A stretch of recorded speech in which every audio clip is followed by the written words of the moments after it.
Bien, vamos a continuar con esta sesión ahora en lo que respecta a las hernias crurales. En la clase anterior, en el video anterior hemos revisado las hernias inguinales y hemos dejado un gráfico, ¿verdad? Similar a este, bueno, ese es en realidad, en el cual se evidencia con una línea roja el ligamento inguinal. Dijimos que las hernias inguinales salen por encima, por encima del ligamento inguinal, y las hernias crurales o femorales por debajo del ligamento inguinal. ¿Verdad? También dijimos que las hernias inguinales se dividían en directas o indirectas según si se encuentran mediales o laterales a los vasos epigástricos inferiores, ¿cierto?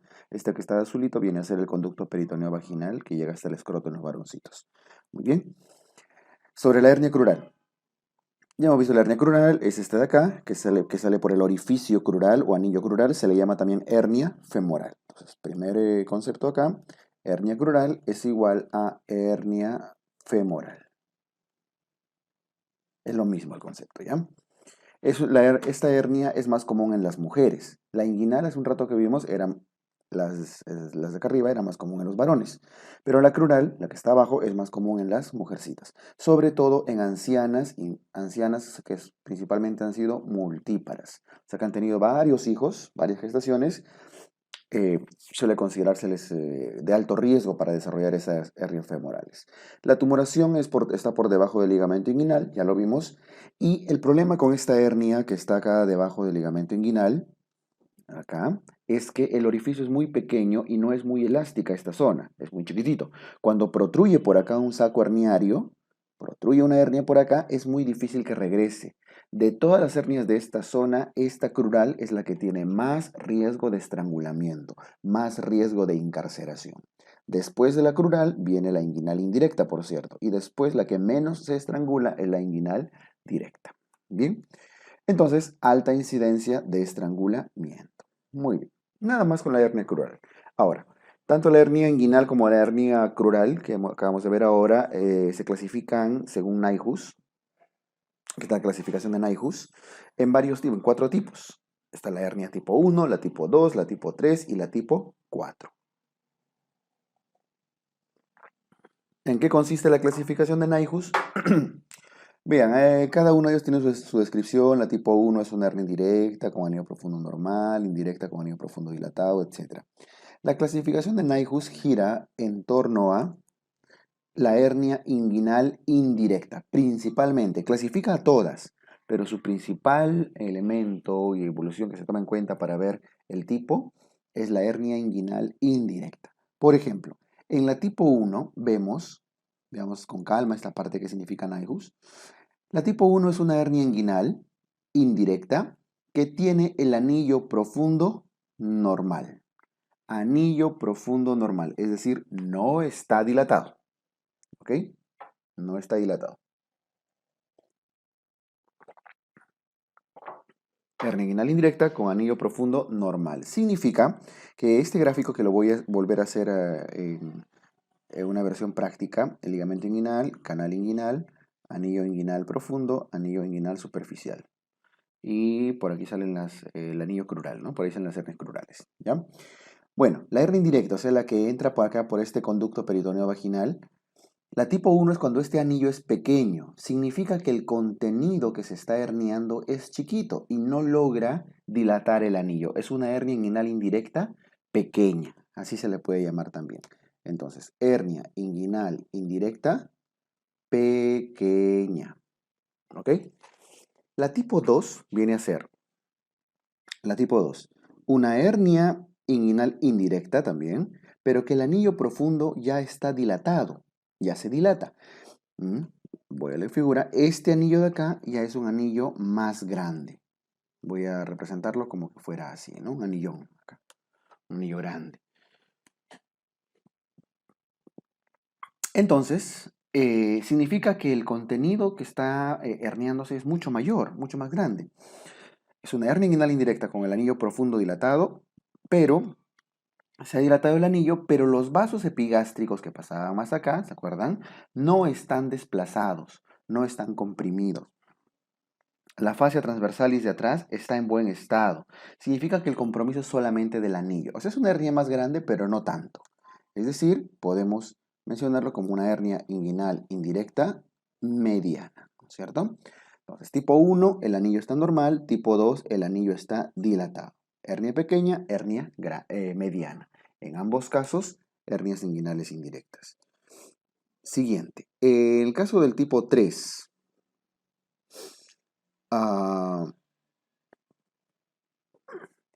El tipo 3. El tipo 3 puede ser, tiene ya defectos en la pared posterior, ahorita entendemos esto. Puede ser A, B o C. Me concentro primero en la B. Es una hernia inguinal indirecta, porque estamos primero viendo las indirectas, que tiene el anillo profundo muy dilatado, o sea, es un hernión, ¿no? Un hernión con el anillo grandote. Bueno, estoy esquematizándolo nada más ahí, perdón. Y que los vasos epigástricos están desplazados y la fascia transversal ya está destruida. Significa que el anillo está tan grande que los vasos epigástricos están desplazados.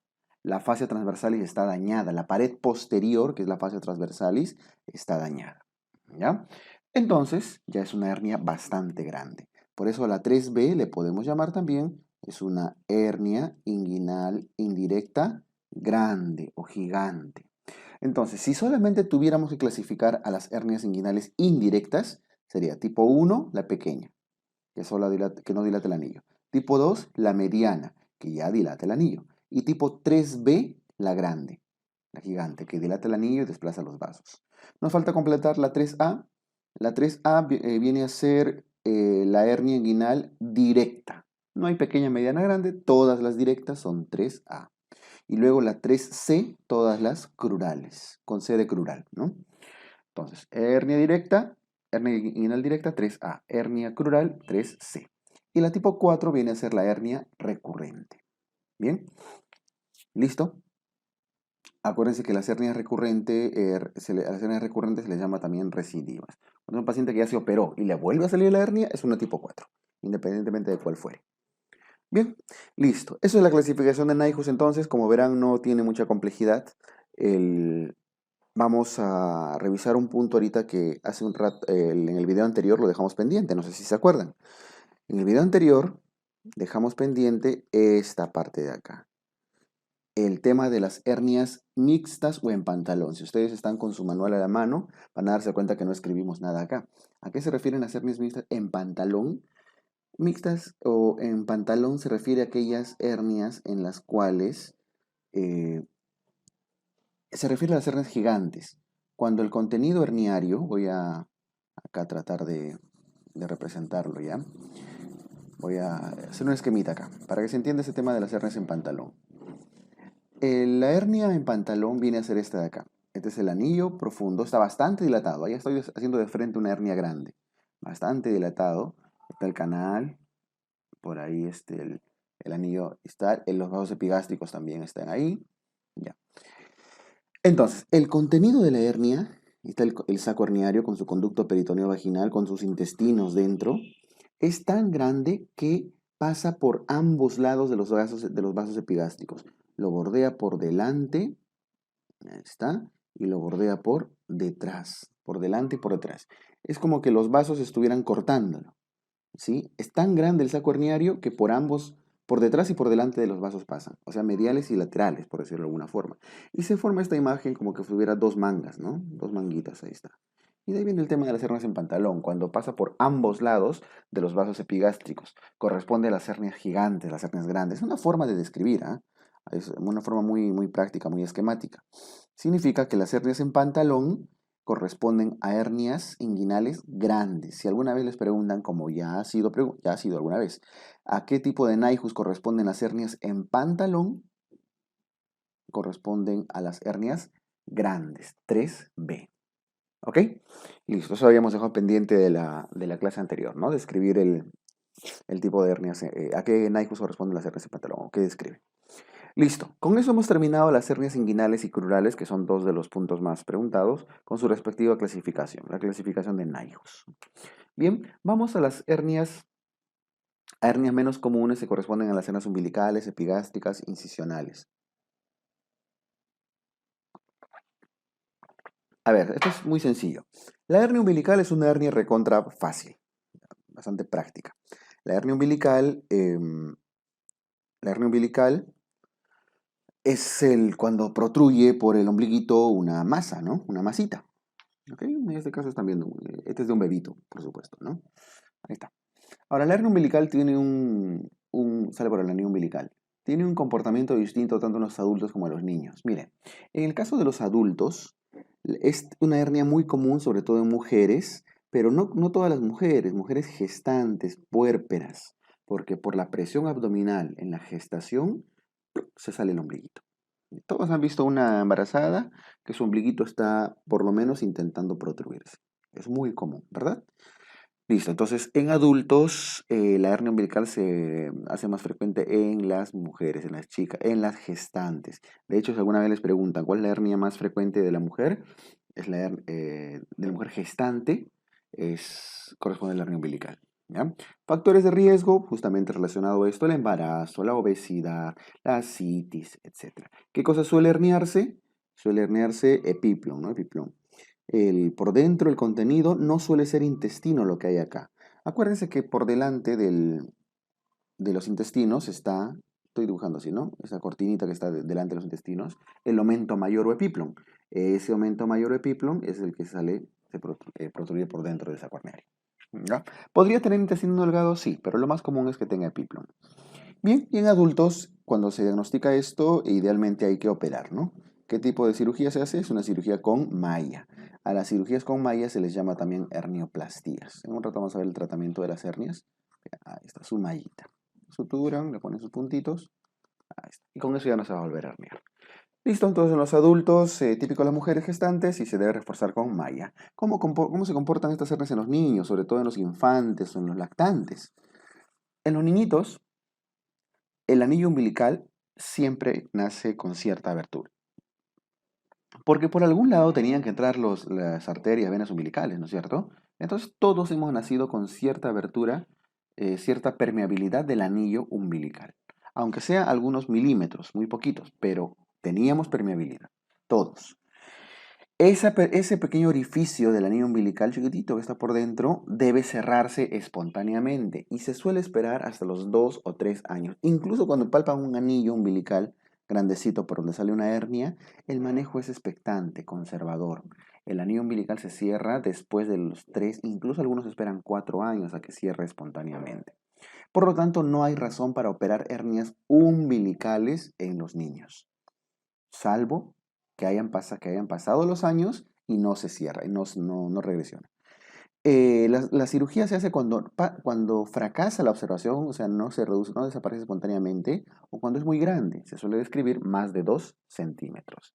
Las hernias de más de 2 centímetros de diámetro deben operarse. 2 centímetros en la barriga de un niñito es grande, ¿no? Es grandote. En el de un adulto de repente ni se nota, pero en el niñito es buena proporción de su abdomen. ¿Listo? Y el tratamiento es cirugía de Mayo, que no significa otra cosa que una rafía, ¿ya? Una sutura. O sea, al anillito lo van a suturar. Con una técnica en particular, ¿no? Que es la técnica de Mayo. No se pone malla, no olviden. La malla es para los adultos. Malla. Mayo es para los niños. Mayo se refiere simplemente a la rafía, a la sutura. Voy a poner entre paréntesis rafía. ¿Ok? Listo. Esto con las hernias de los niños. Por favor, acuérdense, no se opera.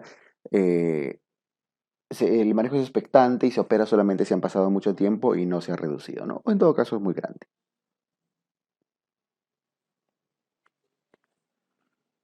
Una pequeña aclaración acá. Las hernias umbilicales en los niños son de manejo expectante, pero las hernias inguinales en los niños, que sobre todo son las hernias indirectas, ¿no? Sí se tienen que operar pronto. Apenas se diagnostican, debe programarse una cirugía. No necesariamente de emergencia, pero debe operarse cuanto antes porque tiene alto riesgo de incarceración. Esta hernia, que es la de los niños, la inguinal indirecta, tiene que operarse pronto. Usualmente se dice hernia diagnosticada, hernia operada. ¿Ya? Tiene alto riesgo de estrangulamiento en los niñitos. Eso se diferencia de las inguinales de los umbilicales en cuanto a su comportamiento. Bien, las hernias epigástricas son hernias que están, ya hemos visto, son estas de acá, ¿no? Que están acá por encima del ombligo, en la zona del epigastrio. Algunos le llaman supraumbilicales, pero es más apropiado decir hernia epigástrica. Bien. Es una hernia que se encuentra en la línea alba, por encima del ombligo. Se le considera una hernia falsa ¿Y por qué se llama falsa? Y esto vimos en la sesión anterior, definición de hernias, porque solo contiene grasa preperitoneal y no tiene saco. No tiene saco herniario, no saco. Muy bien, clínica, dolor localizado. La característica más importante de estas hernias es el dolor. Es el dolor localizado. Estas hernias tienden a doler. ¿Ok? Y el tratamiento es la rafía. Se rafían. Casi nunca, no olviden que estas hernias casi nunca recidivan. Bien, se rafía, se suele cerrar el efecto. Acá está, acá lo voy a poner, lo voy a representar acá arribita. Se cierra el efecto y se sutura. No se suele colocar malla ni aunque sean adultos. Listo. Entonces, si les pido algo, por favor, acá con las hernias, es que acuérdense que es una hernia falsa que no tiene saco y el dolor es su principal manifestación. Casi nunca, tiene muy buen pronóstico. Otra hernia que deben recordar corresponde a las hernias incisionales. Y cuando hablamos de hernia incisional se está refiriendo a hernias quirúrgicas, ¿cierto? Hernias ocasionadas por una incisión, por una abertura quirúrgica. Estas hernias quirúrgicas, si es que ya están saliendo por una abertura quirúrgica, ¿cuál es el otro nombre que debería recibir incluso hasta más apropiado? El nombre más apropiado sería eventración. Eventración. ¿Por qué se eventran? Porque hay una ruptura de los puntos, se abre la herida y por ahí se sale el contenido intestinal. ¿Ok? Listo. Las hernias que tienen mayor riesgo de generar eventración, es decir, las hernias incisionales por donde más hay eventración, o las incisiones por donde más se eventran, corresponden a las incisiones grandes. Y suelen ser incisiones de más de 3 centímetros de longitud. Porque si es una incisión, un corte chiquito de 1 o 2 centímetros, no pasa nada. A partir de los 3 centímetros ya hay riesgo de eventración. Y además los que son incisiones medianas supraumbilicales. O sea, justamente esta de acá que está representado, ¿no? Una mediana supraumbilical. Es la incisión que más se eventra. Y por supuesto, influenciado principalmente por las infecciones de sitio operatorio. ¿Quién más? La malnutrición. ¿Quién más? La obesidad, ¿no? Esto hemos comentado ya en una sesión anterior. Listo. Esto respecto a las generalidades de las hernias. Con esto hemos visto las hernias más comunes, desde las inguinales, directas, indirectas, corolares, umbilicales, epigástricas y incisionales. Vamos a ver ahora, en su siguiente lámina, el tratamiento de las hernias.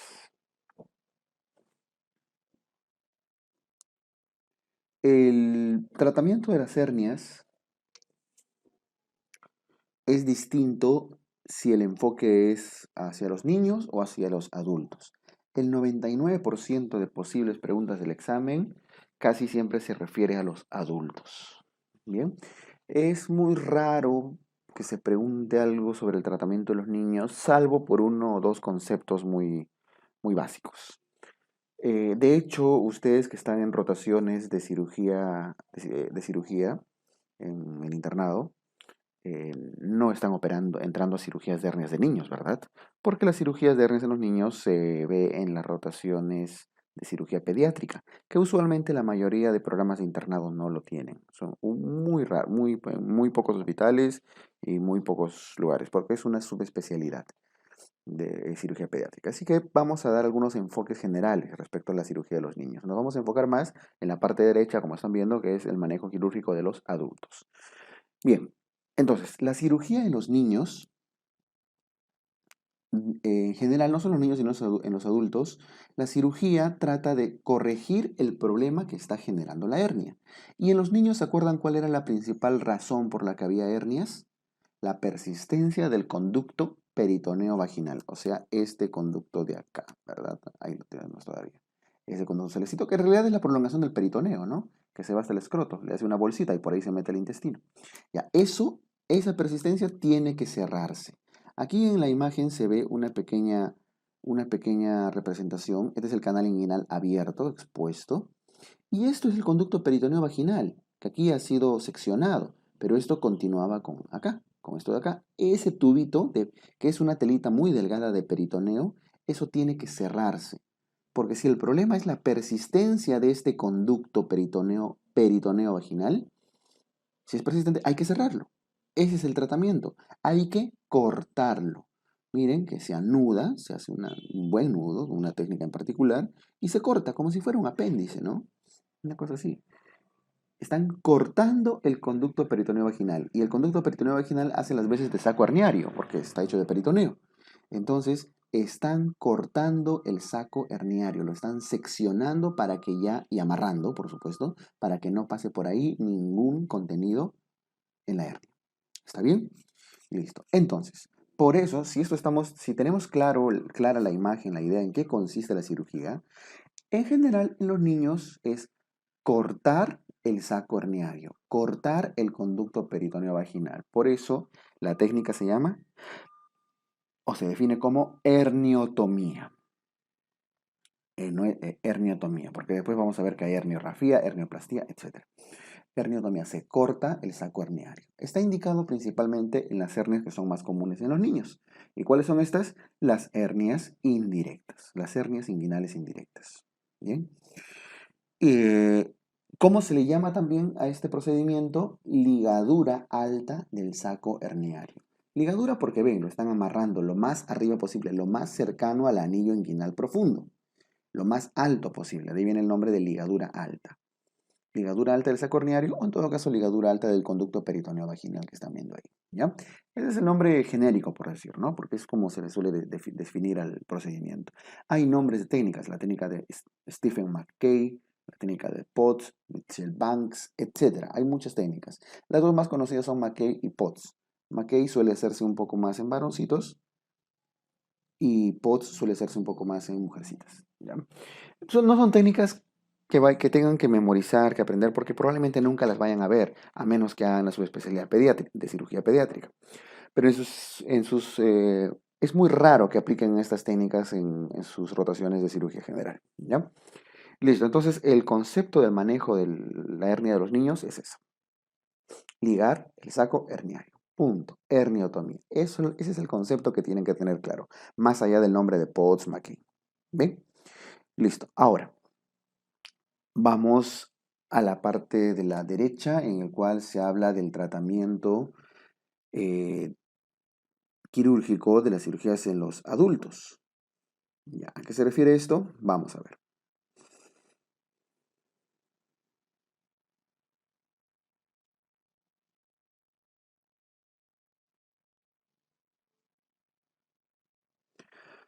Bien, el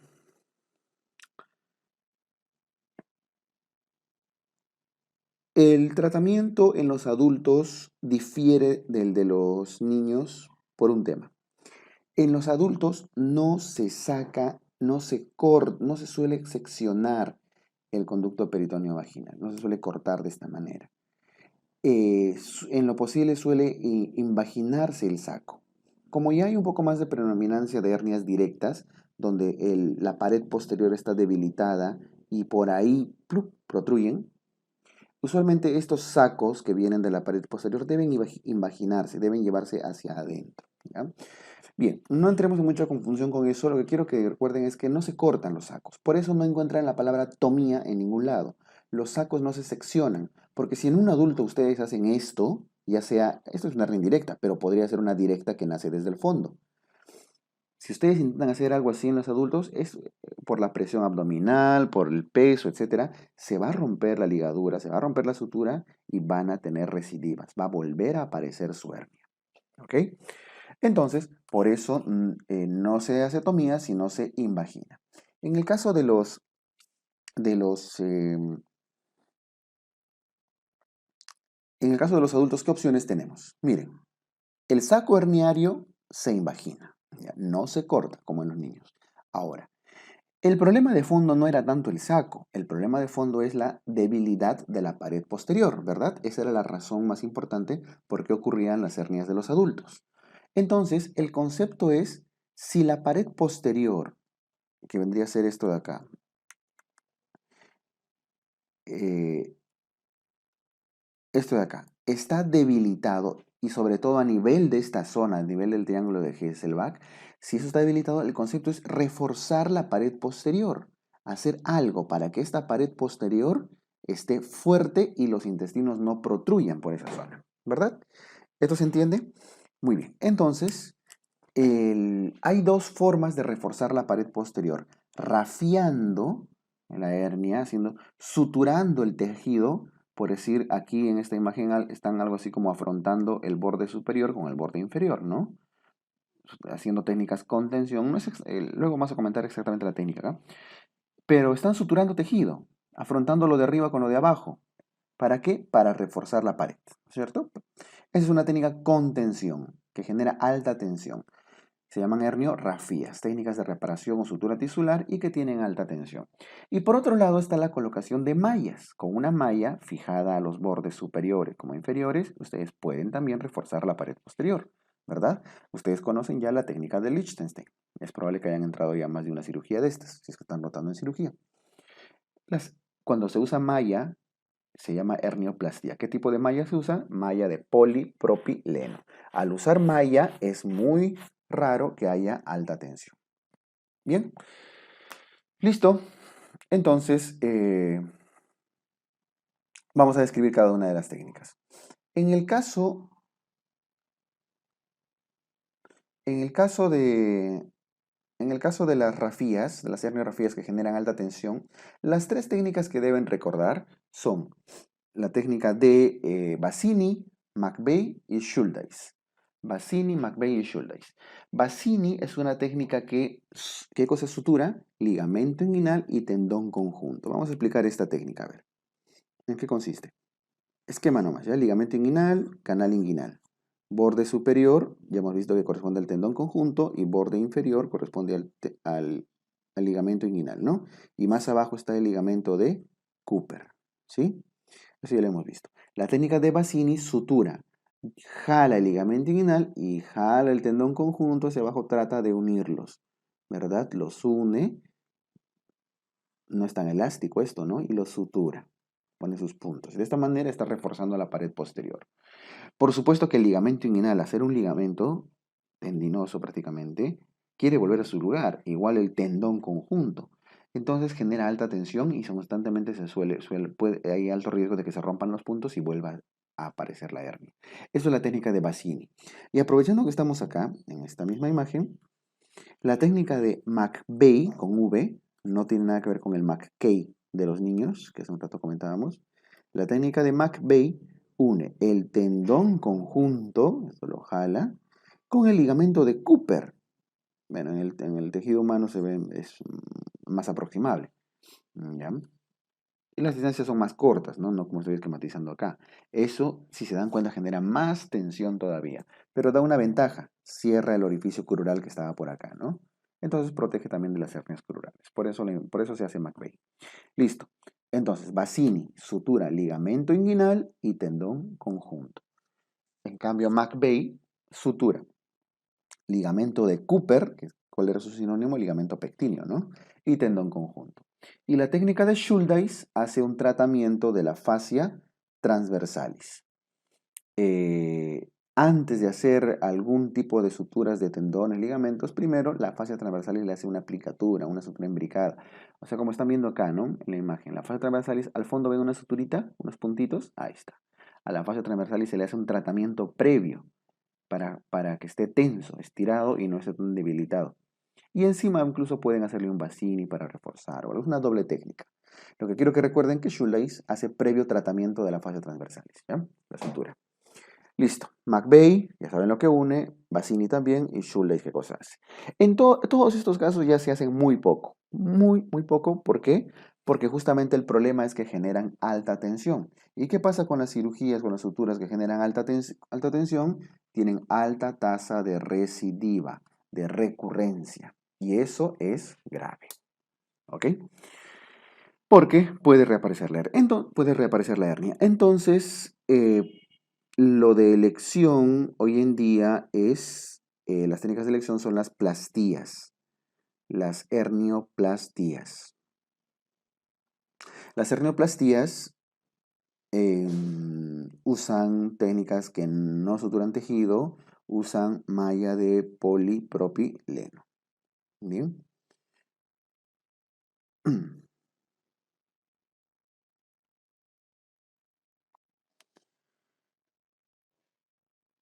Malla de polipropileno, y no olviden que el polipropileno es un material no absorbible, ¿verdad? Eso en el curso de plástica en el capítulo de plástica vamos a revisar ese tema de los materiales.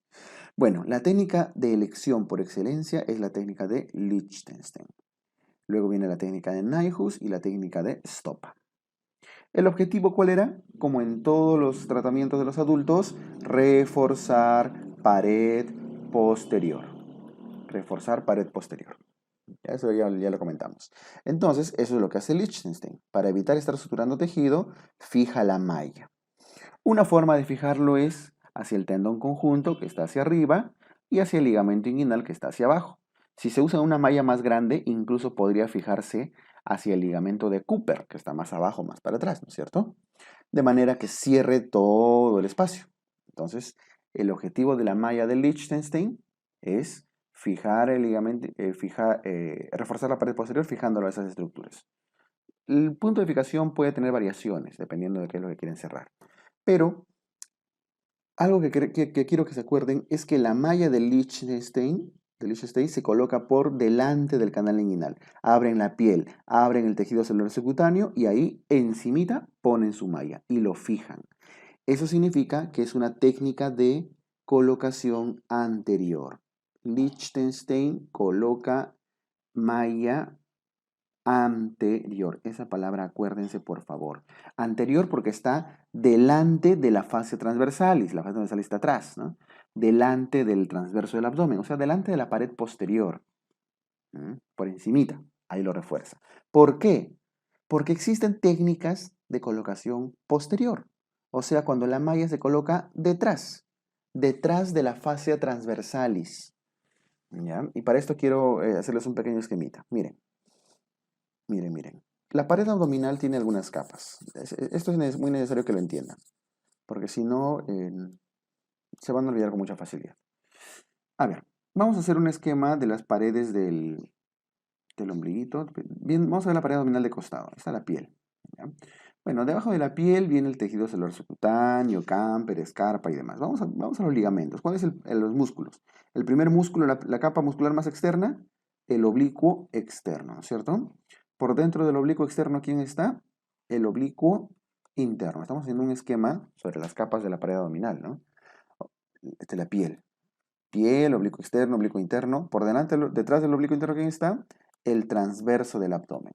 Esas son las tres capas musculares. Y por detrás del transverso del abdomen, ¿quién está? La fascia transversalis. Y por dentro de la fascia transversalis está el peritoneo. La fascia transversalis ya no es un músculo, es una fascia. Peritoneo ya lo conocen. Y dentro están los intestinos, ¿no es cierto? Usualmente el canal inguinal, en esta representación, más o menos tiene esta disposición. Anillo profundo, una forma oblicua. Anillo superficial, más o menos así. ¿Ok? Entonces, en las hernias, la pared posterior, acá, fascia transversal y sobre todo esta zona se debilita y los intestinos, la presión intraabdominal hace presión y por eso infla todo y se ve la hernia. ¿Ok? Ese es el mecanismo de las hernias. Ahora, ¿qué cosa hace Lichtenstein sobre esto? Lichtenstein dice, ok, cortamos la piel, entramos, disecamos, se abre el canal inguinal y le ponen una mallita ahí, delante del canal inguinal. Ahí está la malla de Lichtenstein.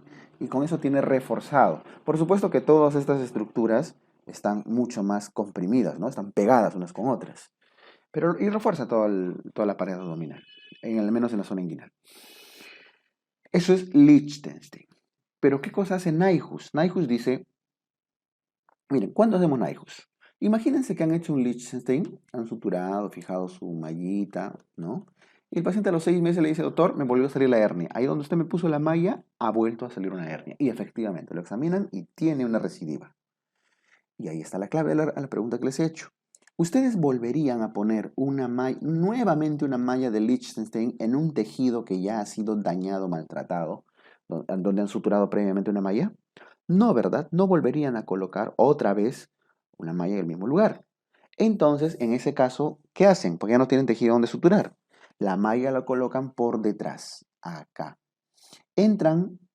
Pueden entrar por zona apendicular, pueden entrar por debajo, por la zona suprapúbica, etc.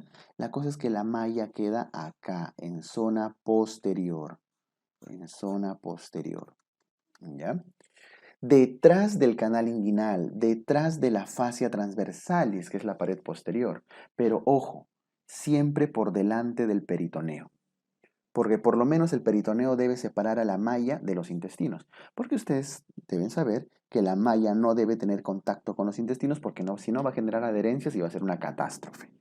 Entonces, se les llama a estas técnicas de colocación posterior o también se les llama preperitoneal porque está delante del peritoneo. ¿Ok? Listo. Entonces, por eso están las técnicas de Nyhus y de Stoppa. Recapitulo. Liechtenstein coloca la malla por delante, una colocación anterior de la malla. En cambio, Nyhus es una colocación posterior y ya hemos visto por qué se llama preperitoneal, ¿no?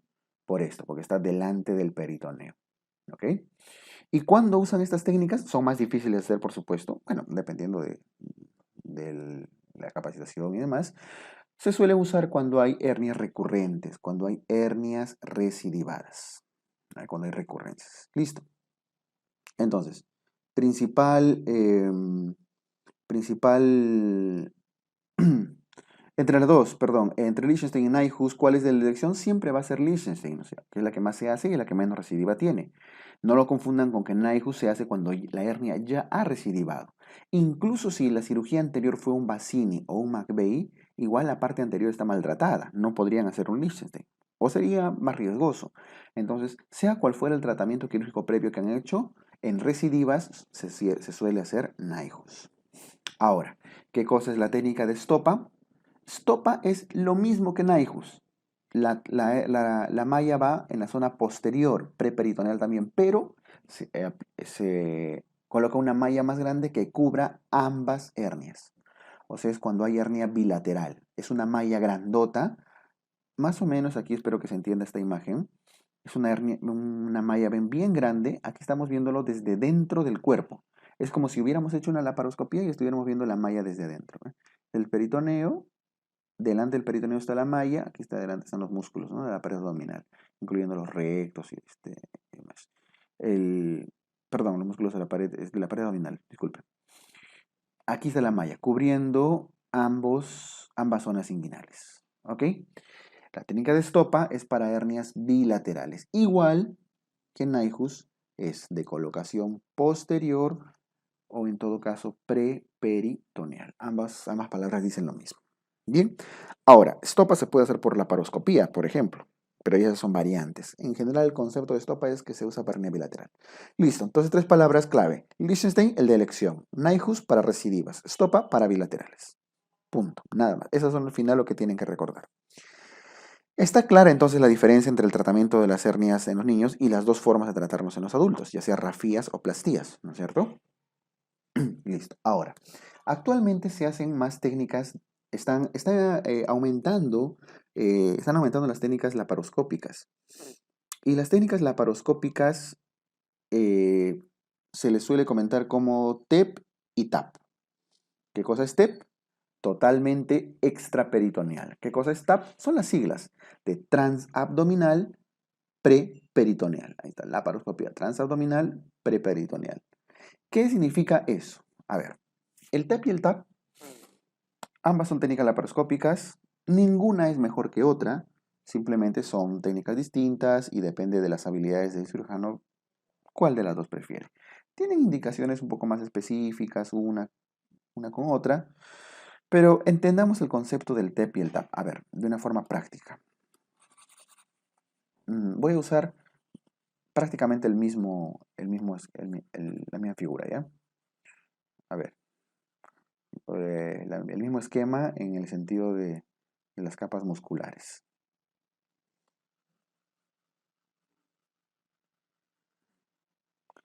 Ya, voy hablando mientras borro.